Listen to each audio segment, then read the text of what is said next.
যার বিরুদ্ধে মানববন্ধনে অংশ নিতে এসেছেন, প্রশ্ন করতেই তার পরিচয় বলতে না পেরে এড়িয়ে গেলেন অংশগ্রহণকারীরা। কার বিরুদ্ধে মানববন্ধন করতেছো? তা আমি জানি না। তুমি এখানে না জানো না দাঁড়াইছো কেন? এই এদের সাথে। হ্যাঁ? এদের সাথে। কোথা থেকে আসছো? তোমার বাসা কোথায়? দুর্গাপুর।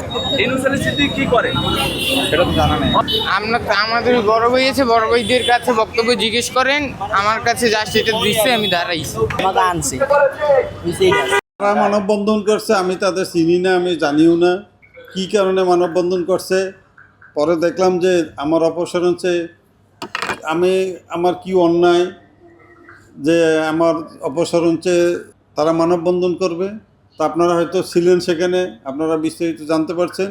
আমার মনে হয় কিছু কুচক্রী মহল এর ষড়যন্ত্রে টাকা দিয়া তারা আমার বিরুদ্ধে এরকম অপচার চালাচ্ছে।